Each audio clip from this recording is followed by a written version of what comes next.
ஊடக அறத்தோடு செயல்பட்டு வரும் நியூஸ் ஃபோக்கஸ் தமிழ் சேனலை சப்ஸ்கிரைப் செய்து ஆதரியுங்கள்.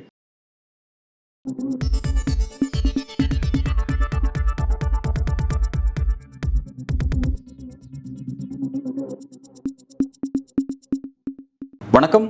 இன்றைக்கு நம்முடன் அரசியல் பேசுவதற்காக மூத்த பத்திரிகையாளர் திரு பிரியன் அவர்கள் இணைந்திருக்கிறார். சார் வணக்கம். வணக்கம் சார். ஆளுநர் சப்ஜெக்ட் அப்படிங்கிறது ஒரு தீவிரமான ஒரு சப்ஜெக்டாக மாறிட்டு இருக்கு. தமிழக அரசு தொடுத்திருக்க வழக்கு அப்படிங்கிறது ஏற்கனவே ஒரு டீ சாப்பிட்டு 2 பேரும் அந்த பிரச்சனையை சுமூகமாக முடியும்னு சொல்லி சொன்னாங்க. பட் எந்த விதமான டெவலப்மெண்ட்டும் இல்லை. சுட வாதம் மறுபடியும் நீங்கள் போயிட்டே இருக்குங்கிறத பார்க்குறோம். சில காட்டமான கேள்விகளையும் நீதிபதி வச்சிருக்காங்க. எப்படி நீங்கள் மசோதாக்கள் மீது பதிலே சொல்லாமல் எப்படி சைலண்டாக இருப்பீங்க அப்படின்ற கேள்வியெல்லாம் கேட்டுட்டு இருக்காங்க. பரபரப்பாக போயிட்டு இருக்கு வாதம். எப்படி பார்க்குறீங்க? கிட்டத்தட்ட ஒரு 10 வருஷம் தான் அவர் கையில் வச்சுருக்காரு போல் இருக்கு. அதாவது அரசியல் சட்ட விதி 200 தெளிவான ஒரு விஷயத்தை கவர்னருக்கு சொல்கிறாங்க. ஒரு மசோதா சட்டசபையில் நிறைவேற்றப்பட்டு அனுப்பிச்சால் அதை அவர் as soon as possible எவ்வளோ குயிக்காக முடியுமோ அவ்வளோ குயிக்காக அதை அங்கீகாரம் கொடுக்கணும். அது ஸ்டேட் சம்மந்தப்பட்ட மாநில பட்டியலில் இருக்கிற சப்ஜெக்டான ஒரு அப்ரூவல் கொடுப்பார். அது ஒரு பொது பட்டியலில் இருந்ததுன்னா அதை உடனே ஜனாதிபதிக்கு அனுப்புவார். அப்படி அவர் பொது ஸ்டேட் லிஸ்ட்டில் இருக்கிற விஷயங்களுக்கு அவர் அப்ரூவல் கொடுக்காத வச்சுருந்தாலும் ஏதாவது கோர்ட் கேஸ் பெண்டிங்காக இருந்தால் ஒரு கேள்வியெல்லாம் கேட்கலாம். அவர் சந்தேகம்லாம் கேட்கலாம். அப்படி சந்தேகம்லாம் கேட்காம ரொம்ப நாள் வச்சுக்க முடியாது. அப்படி என்ன பண்ண ரொம்ப நாள் கழிச்சு திருப்பி அனுப்ப வேண்டிய கட்டாயம் இருக்குது. அவருக்கு ஏதாவது சந்தேகம் இருந்தால் சந்தேகத்தோடு திருப்பி அனுப்ப வேண்டிய கட்டாயம் இருக்குது. உடனே இவங்க ஸ்டேட் கவர்மெண்ட் பதில் எழுதி திருப்பி அனுப்பிச்சாங்கன்னா 2வது தடவை அவர் அதை வாங்கி அப்ரூவ் பண்ண வேண்டிய கட்டாயத்தில் இருக்கார். இவர் என்ன பண்ணுறாரு, இந்த கவர்னர் என்ன பண்ணுறாரு, முதல்ல வாங்கி வச்சுட்டு என்ன பண்ணுறாரு, ரொம்ப நாள் வச்சுக்கிறார். அப்புறம் கேட்டால் என்ன பண்ணுறாரு, டக்குன்னு ஜனாதிபதி தூக்கி விட்டுறாரு.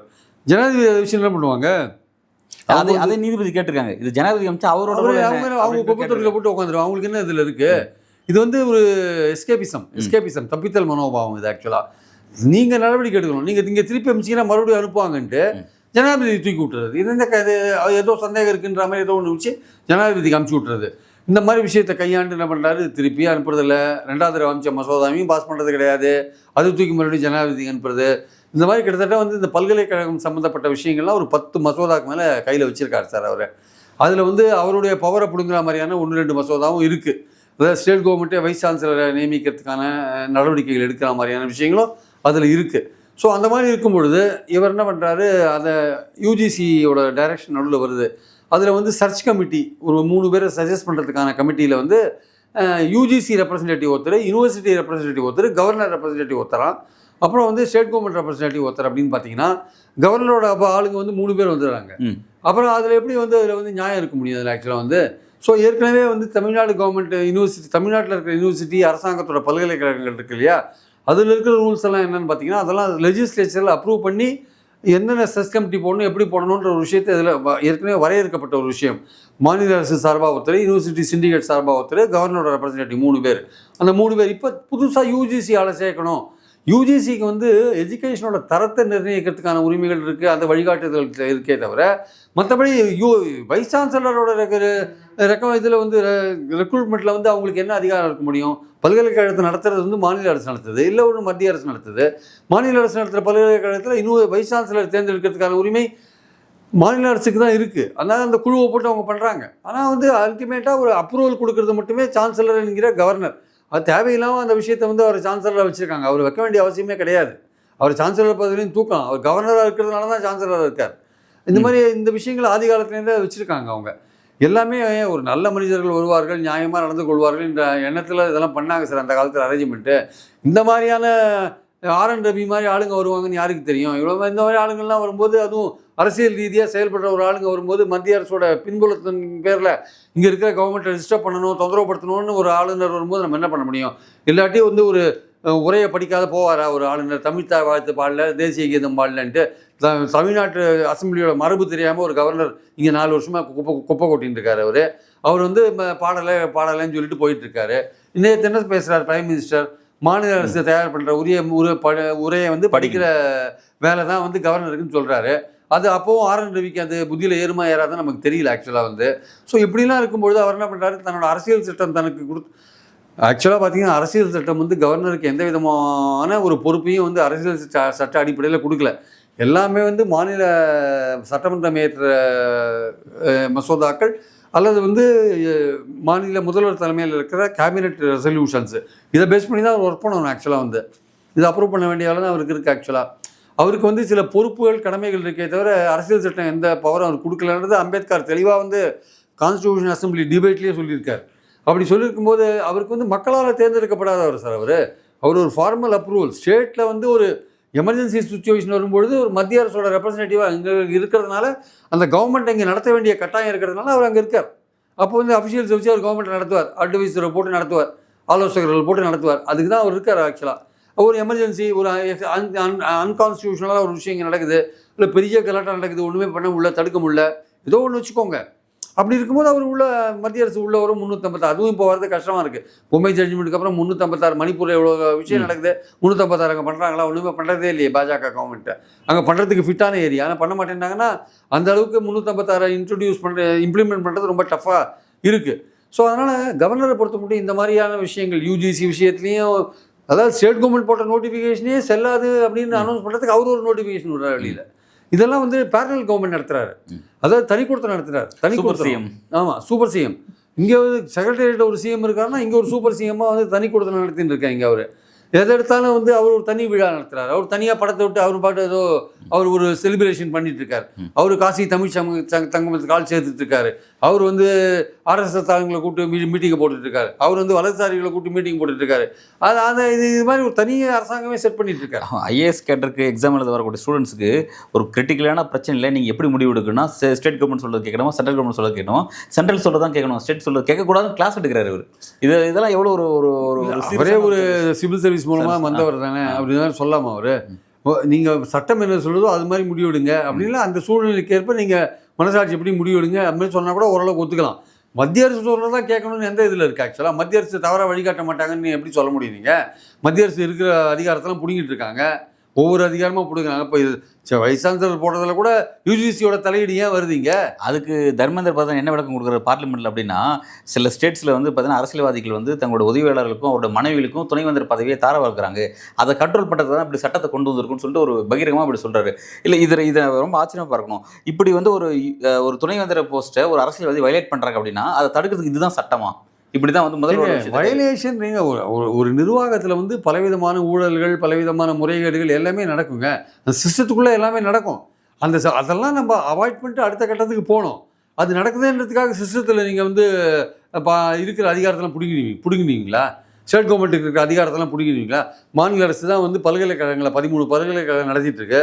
சம்பளம் அவங்க தான் கொடுக்குறாங்க. யூஜிசி கொஞ்சம் பேர் பண்ணால் கூட அவங்க அந்த நிர்வாகம் முழுக்க வந்து மாநில அரசு கையில் தான் இருக்குது.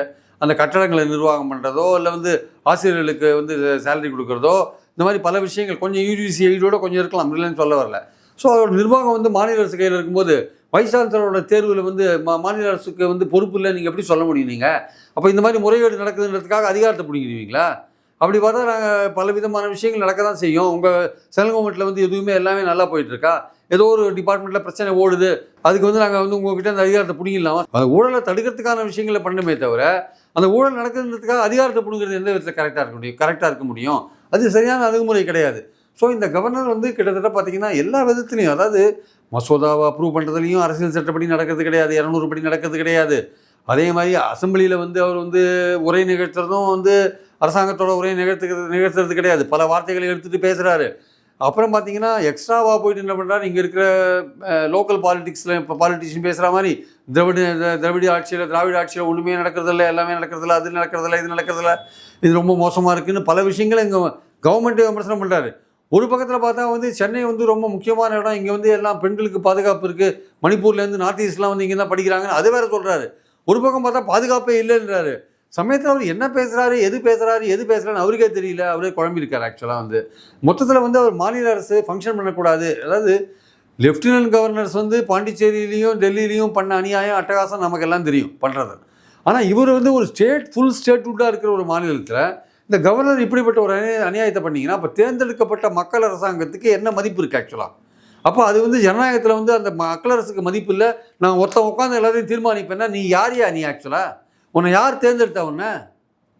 உனக்கு யார் அதிகாரத்தை கொடுத்தது? மக்கள் கொடுத்த அதிகாரம் அந்த கவர்மெண்ட் கையில் தானே இருக்கு. உனக்கு ஒரு ஃபார்மல் அப்ரூவலுக்காக உன்னை வச்சுருக்காங்க, ஒரு எமர்ஜென்சிக்காக நீ அங்கே இருக்க. நீ வந்து ஃபுல் அதிகாரத்தை நீ எடுத்துகிட்டு ஒரு தனி அரசாங்கம் நடத்திட்டு இருக்க முடியுமா? இங்கே இல்லை அவர் என்ன சொல்கிறாருன்னா, ஒரு மாநில அரசு வந்து தன்னோட கடமையை செய்ய தவறும்போது அது வந்து அதாவது அன்பாப்புலர் ஆகுது, அந்த மக்கள்கிட்ட வந்து ஒரு நம்பிக்கை இழக்குது அப்படின்னும்போது இது குறித்தான தகவலாம் ஜனாதிபதி கொண்டு போகிறதுக்கும் பிரதமர் அலுவலகத்துக்கு கொண்டு போகிறதுக்கான ரெப்ரசன்டேட்டிவ் நான் என் வேலையை நான் செய்வேன் அப்படிங்கிற அளவில் அதை அந்த வியூவில் தான் அவர் எல்லாத்தையும் பார்க்குறாங்க. ஒரு ஸ்டேட்டில் சட்டவிரோதமான சில விஷயம் நடக்குதுன்னா நீங்கள் ஜனாதிபதி ரிப்போர்ட் பண்ணுங்கள், எல்லாம் பண்ணுங்கள். இந்த கவர்மெண்ட் வந்து பலவிதமான மசோதாக்களில் குறைபாடுகள் இருக்குது, அது இருக்குது, இது இருக்குது, இது சரியாக ஒர்க் அவுட் ஆகாது, அதெல்லாம் உங்கள் வேலை கிடையாது. அந்த ஏதோ ஒரு மசோதா நிறைவேற்றுறாங்க, இல்லை ஏதோ ஒரு தீர்மானத்தை நிறைவேற்றுறாங்க, இல்லை அதனால் வந்து ஏற்படுற நல்ல பேரோ கெட்ட பேரோ இந்த கவர்மெண்ட்டுக்கு தான் சாரும், உங்களுக்கு சாராது. நீங்கள் இன்றைக்கி இந்த ஊரில் இருப்பீங்க, நாளைக்கு வேறு ஊரில் இருப்பீங்க. நீங்கள் யார் அதை பற்றி ஆராயறதுக்கு? அரசியல் சட்டத்துக்கு விரோதமாக இங்கே ஏதாவது நடந்தால் நீங்கள் சொல்லுங்கள், சட்டத்துக்கு அது மாதிரி நடந்தால் நீங்கள் ஜனாதிபதிக்கு ரிப்போர்ட் பண்ணுங்கள், ஏதோ ஆக்ஷன் எடுக்க சொல்லுங்கள், அது வேறு விஷயம். ஆனால் நீங்கள் என்ன ஊழல் மந்திரிகள் மேலே நடவடிக்கை எடுக்கிறதுக்கு பர்மிஷனே கொடுக்க மாட்டேங்கிறீங்களா? ஏடிஎம்கேயோட நீங்கள் ஊழல் மந்திரி இன்னைக்கு நேற்று கூட கோர்ட்டில் சொல்லியிருக்காங்க, ஏன் ஊழல் மந்திரிகள் மேலே நடவடிக்கை எடுக்கிறதுக்கு ஏன் பர்மிஷன் தரமாட்டேன்றீங்க? ஏன் அவங்கள ஏன் ஊழலை பாதுகாக்கிறீங்க? என்ன காரணத்தினால ஊழலை பாதுகாக்கிறீங்க? ஸோ இதெல்லாம் இருக்கிறத பார்க்கும்பொழுது சரி, இப்போ எனக்கு ஒரு டவுட் என்னென்னா, இப்போ வந்து பாலிடிக்ஸில் ஒரு நம்ம நிறைய இன்ட்ரெஸ்ட் இருக்குது, தன்னோட அந்த வரம்பை மீறி அவர் நிறைய அரசியல்லாம் பேசுகிறாரு. அப்படி இருக்கும்போது இப்போ தமிழிசை சவுந்தரராஜன் வந்து அரசியல் மீது இன்ட்ரெஸ்ட் கொண்டவங்க, அதனால் வந்து 2 ஸ்டேட்டோட கவர்னர் பதவியும் ராஜினாமா பண்ணிட்டு எலெக்ஷனில் வந்து நின்னாங்க பார்த்தோம். அந்த மாதிரி இன்ட்ரெஸ்ட் இருக்கிறவர் வந்து ஏன் வந்து எலெக்ஷன் நோக்கி வராமல் இப்படி அதை நோக்கி வராமல் பாஜக அவர் கேட்ட சீட் தர மாட்டேன்னு சொல்ல போகிறாங்க. அப்படி இல்லை, ஏன் வந்து அதை நோக்கி வராமல் இப்படி உட்காந்துட்டே அவர் இதை செஞ்சுட்டு இருக்காரு? இல்லை, இதுவும் ஒரு அரசியல் தான் சார். இந்த அஜெண்டாக்கு தான் அமைச்சிருக்காங்க அவரை. நிர்வாக ரீதியாக ஸ்டேட் கவர்மெண்ட் ஸ்டாலின் கவர்மெண்ட்டுக்கு அவர் குடைச்சல் கொடுக்குறத புரிஞ்சுக்கிறேன். இதை வந்து டெல்லி பாஜக அவர் கொடுத்துருக்க ஒர்க்னாவே எடுத்துப்போமே. ஆனால் வந்து இப்போ வந்து அரசியல் பேசுறது திராவிட ஐடியாலஜிங்கிறது ஒரு பிரிவினை ஐடியாலஜியாக இருக்குது, இதுதான் வந்து காந்தி போன்ற நபர்களுக்கு எதிராக இருந்துச்சு அப்படிங்கிறதெல்லாம் பேசுறது. இந்த பாலிடிக்ஸ் எப்படி பார்க்குறது? ஆனால் இதுவும் டெல்லி அசைன்மெண்ட், இதுவும் டெல்லி அசைன்மெண்ட் தான். ஓகே, இங்கே வந்து பாஜகவை வந்து பரப்பணுன்றதுக்காக, பாஜகவோட இன்ஃப்ளூயன்ஸ் அதிகரிக்கணுன்றதுக்காக அவரும் சேர்ந்து வேலை செய்கிறார், அண்ணாமலையோட சேர்ந்து அவர் வேலை செய்கிறார். அதுதான் சிஎம் சொல்கிறாரு, நீங்கள் இங்கேயே இருங்க, நீங்கள் இங்கேயே இருந்தீங்கன்னா மக்கள் வந்து சென்ட்ரல் கவர்மெண்ட் உங்கள் மூலமாக என்னென்ன பண்ணுறாங்கன்னு நல்ல அநியாயங்கள்லாம் புரிஞ்சுப்பாங்க, நீங்கள் பண்ணுற வந்து இந்த மாதிரியான அதிகார துஷ்பிரயோகங்கள்லாம் அவங்க புரிஞ்சுட்டாங்கன்னா மக்கள் எங்களை தான் தொடர்ந்து ஆதரிப்பாங்க, அதனால் நீங்கள் இருக்கிறவரையும் திமுக தான் இங்கே வெற்றி பெறும் அப்படின்னு ஸ்டாலின் இன்டைரக்டாக சொல்கிறார். ஆக்சுவலாக அது வந்து நேரடியாக வந்து அவரை திட்டத்துக்கு பதிலாக இன்டைரக்டாக அவரை வந்து சொல்கிறது ஆக்சுவலாக வந்து. ஏன்னா வந்து அவர் சிஎம்மாக இருக்கிறதுனால அவரோட நேரடியாக வந்து அவரை வந்து ஒரு கடுமையாக வந்து ஏச முடியாது இல்லையா? அதனால் இன்டைரக்டாக வந்து நீ இப்படிலாம் பண்ணுற, நீ இருந்துகிட்டே போ, எங்களுக்கு நல்லது தான் சொல்கிற மாதிரி சொல்கிறார். ஆனால் இது வந்து என்டையர்லி அவர் வந்து சென்ட்ரல் கவர்மெண்டோட அஜெண்டாவில் தான் ஒர்க் பண்ணுறார், பாஜகவோட அஜெண்டாவில் தான் ஒர்க் பண்ணுறார். ஓகே, இல்லாட்டி இவ்வளவு தூரம் வந்து ஒரு ஸ்டேட் கவர்மெண்ட்டை வந்து அவர் வந்து பிரச்சனை பண்ண வேண்டிய அவசியம் கிடையாது ஆக்சுவலாக வந்து. ஓகே சார், இப்போ இவருக்கு எதிரான ஒரு சீரியஸான சார்ஜஸ் வந்து இப்போ பார்லிமெண்ட்டில் பிரச்சனையாக கொண்டு போகலாம், அங்கே டிபேட் பண்ணலாம் அப்படின்னு சொல்லிட்டு வந்து திமுக டிஸ்கஸ் பண்ணி தான் கொண்டு போகிறாங்க. அங்கே வந்து பிஜேபியோட மதவாத அரசியலை பற்றி பேசுறதுக்கு ஸ்பேஸ் கொடுக்குறாங்க. அவங்க கவர்மெண்ட்டில் மக்கள் எப்படி பாதிக்கப்படுறாங்க, இளைஞர்கள் எப்படி பாதிக்கப்படுறாங்க, பெண்கள் எப்படி பாதிக்கப்படுறாங்க, எந்த அளவுக்கு நாடு மோசமாக இருக்குன்னு இதெல்லாம் பேசுறதுக்குலாம் பார்லிமெண்ட்டில் ஸ்பேஸ் கொடுக்குறாங்க. ஆனால் கவர்னர் பற்றி விஷயத்தை பேசினா உடனே வந்து சபாநாயகர் ஓம் பிர்லாவும் சரி, அங்கே ஜெகதீப் தன்கரும் சரி, உடனே அதை பேசுறது வந்து அவைக்குறிப்பிலேருந்து நீக்கிறாங்க, அதை பேச வேணாங்கிறாங்க. ஒரு தனி நபரை பற்றி பேசாதீங்க, கான்ஸ்டியூஷன் போஸ்ட்டை பற்றி இங்கே பேசாதீங்க அப்படின்னு ரொம்ப பதட்டப்படுறாங்க. அந்த பதட்டத்தை எப்படி? இல்லை, அவருக்கு ஒரு இம்யூனிட்டி இருக்குது சார், அவர் எந்த கோர்ட்லையும் அப்பீல் ஆக வேண்டியதில்லை, அவரை பற்றி நீங்கள் எங்கேயும் டிஸ்கஸ் பண்ணவும் முடியாது, அவருடைய செயல்பாடுகளை பற்றி நீங்கள் விமர்சிக்க முடியாது. அவர் அரசியல் சட்ட அடிப்படையில் எப்படி ஜனாதிபதி உட்காந்துருக்காரோ அந்த மாதிரி மாநில தலைவர் உட்காந்துருக்காரு, அவரை பற்றி நீங்கள் லோக்சபாவில் டிசைட் பண்ண முடியாது. நீங்கள் கண்டிச்சு வேணால் ஸ்டேட் அசம்பிளியில் வேணால் தீர்மானம் போடலாமே தவிர சென்ட்ரல் கவர்மெண்ட் லோக்சபாவில் ராஜ்யசபாவில் டிஸ்கஸ் பண்ண வாய்ப்பே கிடையாது. ரெண்டாவது, அவங்க ஆளுங்கட்சி எப்படி இதை விடுவாங்க இவரை பற்றி பேசுறதுக்கு? ஆளுங்கட்சி தானே இவர் எல்லாமே பண்ண சொல்கிறாங்க, ஆளுங்கட்சிக்கு ஆதரவாக தானே செயல்பட்டு இருக்காரு மத்தியில் ஆளுங்கட்சி. இல்லை சார், இப்போ பாஜகவுடைய மதவாத அரசியல் அவங்க எந்தளவுக்கு சிறுபான்மையினருக்கு எதிராக இருக்காங்க, இதெல்லாம் வந்து ரொம்ப ஒரு முக்கியமான பாலிட்டிக்ஸ், அவங்க முகத்தை வெளிக்காட்டுறது.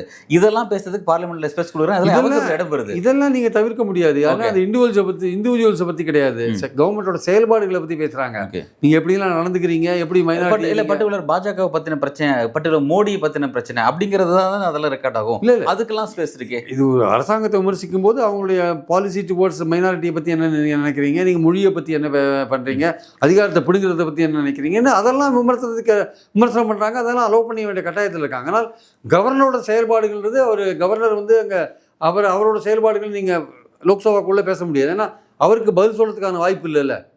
இப்போ கோர்ட்லேயே கூட பார்த்தீங்கன்னா அவருக்கு அவர் வக்கீல் வச்சு வாதாடிட்டு இருக்காரு, அவருக்கு சென்ட்ரல் கவர்மெண்ட்டோட சொலிசிட்டர் ஜெனரலாக அவர் தான் வந்து அவருக்கு அப்பீரார், அட்வொகேட் ஜெனரலாக சென்ட்ரல் கவர்மெண்ட்டோட அட்வொகேட் ஜெனரல் தான் அவருக்கு அப்பீரார். ஸோ இவரை ரெப்ரசன்ட் பண்ணுறது யார்? Central government. சென்ட்ரல் கவர்மெண்ட் தன்னுடைய ரெப்ரசன்டேட்டிவ் பற்றியே லோக்சபாவில் பேச விடுவாங்களா? எப்படி பேச விடுவாங்க? அவங்களோட பிரதிநிதியாக தான் இங்கே இருக்கார், அவர் மத்திய அரசோட பிரதிநிதியாக தான் இருக்கார். ஆல்மோஸ்ட் இஸ் அவர் மத்திய அரசு சார்ந்த அவர் மத்திய அரசோட ஆள் தான் அவர் மத்திய அரசோட ஆளாக இருக்கிறவர், ஒரு அரசியல் சட்ட அடிப்படையில் இருக்கிறவர், இங்கே இருக்கிற மக்களால் தேர்ந்தெடுக்கப்பட்ட அரசை மதிக்க வேண்டும் என்பது தான் எங்கள் பாயிண்ட்டு.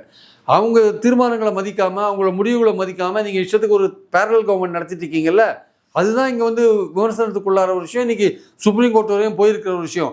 சுப்ரீம் கோர்ட் இத்தனைக்கும் என்ன சொன்னாங்க, நேற்று ஏற்கனவே ஒரு தடவை டீ பார்ட்டி சொன்னாங்க. அப்போ வந்து சிஎம் லிஸ்ட்டோடு போனார், போய் பேசினார், கொடுத்துட்டு வந்தார், ஒன்றுமே நடக்கலை. அதுக்கப்புறம் இதே மாதிரியான விஷயங்கள் கண்டினியூ ஆச்சு. உரையும் சரியாக படிக்கல, விமர்சனம் பண்ண, திராவிட ஆட்சியை விமர்சனம் பண்ணுறது போன்ற விஷயங்கள்லாம் தொடர்ந்து அவர் பண்ணி தான் இருந்தார். ஆனால் அதே சமயம் இப்போ மறுபடியும் நேற்று சுப்ரீம் கோர்ட் விசாரிக்கும் போது என்ன பண்ணாங்க, நீங்கள் ஒரு டீ கூப்பிட்டு 2 பேரும் பேசுங்கன்னாங்க. ஆனால் கவர்னர்கிட்ட எந்த விதமான இனிஷியேட்டிவும் இதுக்கு கிடையாது. அப்போ கவர்னருக்கு அதில் இன்ட்ரெஸ்ட் இல்லை. ப்ராபபிளி அவங்க என்ன நினைக்கிறாங்க, கவர்னரோ செல்வகுமாரோ நினைக்கிறாங்க, இதில் சுப்ரீம் கோர்ட் என்ன தான் பண்ணிட்டு பார்க்கலாம், கடைசி வரையும் பார்க்கலாம், அவங்க என்ன கவர்னருக்கு எதிராக என்ன தான் சொல்லிடுவாங்க பார்க்கலாம், அதுக்கப்புறம் நம்ம முடிவு பண்ணிக்கலான்ற அந்த இதில் எண்ணத்தில் இருக்காங்க. சுப்ரீம் கோர்ட்டும் ஒரு அரசியல் சட்ட அடிப்படையில் பதவியில் இருக்கிற கவர்னரை எந்த அளவுக்கு நம்ம வந்து ஒரு டைரக்ஷன் மூலமாக வழிக்கு கொண்டு வர முடியும்னு அவங்களுக்கும் தெரியல. ஆக்சுவலாக அவங்களும் வந்து அவருக்கு டைம் கொடுக்குறாங்க. கடந்த காலத்தில் சார் இப்போ வந்து பஞ்சாப்ல பிரச்சனை வந்துச்சு, கேரளாவில் பிரச்சனை வந்துச்சு, தமிழ்நாட்டில் பிரச்சனை வந்துச்சு. இந்த 3 ஸ்டேட் பிரச்சனை வந்து கவர்னருக்கு எதிரான பிரச்சனை ஒரே இடத்துல சைமல்டேனியஸாக வந்துச்சுன்னு நினைக்கிறேன். அப்போ சிஜே தான் வந்து சந்திரசூட் இருந்தார் நினைக்கிறேன். அந்த பெஞ்சில் வந்து விசாரணை போயிட்டு இருந்துச்சு. அந்த பெஞ்சை ஒரு கட்டத்தில் வந்து என்ன சொல்கிறேன்னா, அதாவது உங்கள் அதிகாரத்தை பயன்படுத்தி நீங்கள் கரெக்டாக உங்கள் கடமை செய்கிறீங்களா, அல்லது அதிகாரத்தை நாங்கள் கையில் எடுத்துக்கிட்டோமா அப்படின்ற அளவில் வந்து ஒரு காட்டமாக ஒரு பதில் சொன்னாங்க. அன்றைக்கி வந்து சுப்ரீம் கோர்ட் சொன்னாங்க. அது எக்ஸ்ட்ரீம் லெவலில் நம்ம அன்றைக்கி பார்த்தோம். இப்போ அதை நோக்கி இது நகருமா அந்த இல்லை, அதாவது அப்போ உடனே என்ன பண்ணாங்க, அந்த சந்திரசூட் விசாரத்தை போது அவசரமாக கையில் இருக்க மசோதாத்துக்கு ஜனாதிபதிக்கு அனுப்பிச்சு விட்டார். அது ஜனாதிபதிக்கு அனுப்பிச்சு பிரயோஜனம் இல்லை, அது வேஸ்ட். அது ஆக்சுவலாக வந்து அதை அனுப்பிச்சு விட்டார். ஸோ நம்மளுடைய பாயிண்ட் என்னென்னா வந்து செல்வகுமார் வந்து ஒரு ஸ்டாண்ட் ஆஃபில் தான் இருக்காங்க. அதாவது வந்து என்ன தான் நடந்துன்னு பார்க்கலாம், அல்டிமேட்டாக சுப்ரீம் கோர்ட் என்ன தான் சொல்லுதுன்னு பார்க்கலான்ற லெவலில் தான் போயிட்டாங்க. ஏன்னா இவ்வளோ தூரம் வந்து சுப்ரீம் கோர்ட் ஒரு லாங் ரோப் கொடுக்குறாங்க உங்களுக்கு. அதாவது கவர்னருக்கு நீங்கள் வந்து இந்த பிரச்சனையை சுமூகமாக தீருங்க, இந்த மாதிரி ஒரு தேர்ந்தெடுக்கப்பட்ட அரசாங்கத்தோட மோதாதீங்கன்ற விஷயங்களை சொல்கிறாங்க தொடர்ந்து. ஆனால் சென்ட்ரல் கவர்மெண்ட் என்ன நினைக்குதுன்னா, மோதி பார்த்துடலாம், என்ன தான் சுப்ரீம் கோர்ட் கடைசியில் சொல்லுது பார்த்துடலாம் அப்படின்ற லெவலுக்கு அவங்க போயிட்டாங்கன்னு தான். இல்லாட்டி நேற்று கவர்னர் கூப்பிட்டு பேசியிருப்பார்ல, டீ பார்ட்டிக்கு பேசியிருப்பார்ல, ஓவர் த டீ பேசுங்கன்னு சொன்னாங்கல்ல, ஒரு நல்ல ஒரு குட் சஜஷன் தானே அது. அதை கூட ஏற்றுக்க முடியாத லெவலில் கவர்னர் இருக்கார் அப்படின்னா, அப்போ கவர்னர் வந்து ஒரு ஃபைட்டுக்கு ரெடி ஆகிட்டார். கவர்னர் ஃபைட்டுக்கு ரெடி ஆகிட்டான்றதை விட சென்ட்ரல் கவர்மெண்ட் ஒரு ஃபைட்டுக்கு ரெடி ஆகிடுச்சு. ஸோ இந்த சுப்ரீம் கோர்ட் என்ன தான் பண்ணிட முடியும் அப்படின்னு நினைக்கிறாங்க. ஆனால் சுப்ரீம் கோர்ட் பண்ண முடியுமானா, சில லீகல் எக்ஸ்பர்ட்ஸ் என்ன சொல்கிறாங்க, பண்ணுறதுக்கான வாய்ப்பு இருக்குது, கவர்னரை வழி கொண்டதுக்கான வாய்ப்பு இருக்குது, அவரை வித்ட்ரா பண்ணிக்கோங்கன்னு சொல்கிற அளவுக்கு கூட சொல்லலாம். ஏன்னா இவர் அரசியல் சட்டப்படி நடக்காத இருக்கார், அதனால் வித்ட்ரா பண்ணிக்கோங்க செல்வகுமார் அப்படின்னு சொன்னால் அது கேவலமான ஒரு விஷயமா இருக்கும். 142 ஸ்பெஷல் பவர்ஸை யூஸ் பண்ணலாம்.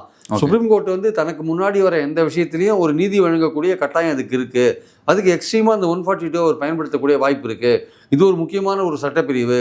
இந்த சட்டப்பிரிவு வந்து கான்ஸ்டியூண்ட் அசம்பிளியில் டிஸ்கஷனுக்கு வந்தபோது எந்த விதமான டிஸ்கஷனும் இல்லாமல் அதை நிறைவேற்றினாங்க 142. சுப்ரீம் கோர்ட்டுக்கு அந்த பவர்ஸை கொடுத்துட்டாங்க. ஸோ சுப்ரீம் கோர்ட் முன்னாடி இன்றைக்கி நீதி கேட்டு தமிழக அரசு போயிருக்கு. அப்போ கவர்னர் சரியாக அரசியல் சட்ட அடிப்படையில் செயல்படலைன்ற போது சுப்ரீம் கோர்ட் வந்து நீங்கள் அந்த அடிப்படையில் செயல்படாத விஷயம் எங்களுக்கு நல்லா தெரியுது, அதனால் நீங்களே உங்களை வந்து வித்ட்ரா பண்ணிக்கோங்க, இல்லை மத்திய அரசு உங்களை வித்ட்ரா பண்ணிக்கிறது, இல்லை நீங்களே ரிசைன் பண்ணுங்கள், நீங்கள் இல்லை மத்திய அரசு வித்ட்ரா பண்ணட்டும், அரசாங்கம் சுமூகமாக நடக்கணும் அப்படின்ற ஒரு விஷயத்த சுப்ரீம் கோர்ட் சொல்லிட்டாங்கன்னா அது வந்து லேண்ட்மார்க் ஜட்ஜ்மெண்ட்டாக இருக்கும். எஸ், அது அவங்க சொல்லுவாங்களா இல்லையான்னு தெரியாது. ஆக்சுவலாக அதுதான் சில லீகல் எக்ஸ்பர்ட்ஸ். ஆனால் இவங்க என்ன நினைக்கிறாங்க, சென்ட்ரல் கவர்மெண்ட்டு அரசியல் சட்ட அடிப்படையில் இருக்கிற கவர்னரை பற்றி ஒன்றுமே சொல்ல முடியாது. கோர்ட் வந்து கவர்னரோட ஃபங்க்ஷன்ஸை ரிவ்யூ பண்ணவே முடியாது, விமர்சனம் பண்ணவும் முடியாது. அதனால் வந்து இவங்க என்ன தான் எக்ஸ்ட்ரீம் போனாலும் கடைசியில் ஸ்டேட் கவர்மெண்ட் தான் மூக்கோடைப்பட்டு போகும்னு நினைக்கிறாங்க. ஸோ இந்த போட்டியில் வந்து சுப்ரீம் கோர்ட் என்ன மாதிரியான இந்த லீகல் போட்டியில் சுப்ரீம் கோர்ட் என்ன மாதிரியான முடிவு எடுக்குதுன்றது முக்கியம். சுப்ரீம் கோர்ட் தைரியமாக 142 யூஸ் பண்ணுவாங்களான்றது பல லீகல் எக்ஸ்பர்ட்ஸோட ஒரு கேள்வியாக இருக்குது ஆக்சுவலாக. சார், ஒரு சீரியஸான டைமென்ஷன் தான் நகர்ந்துட்டு இருக்கு. அடுத்த கட்டமாக இது எதை நோக்கி நகருதுங்கிறது நம்ம பொறுத்து வந்து பார்ப்போம் சார். நன்றி.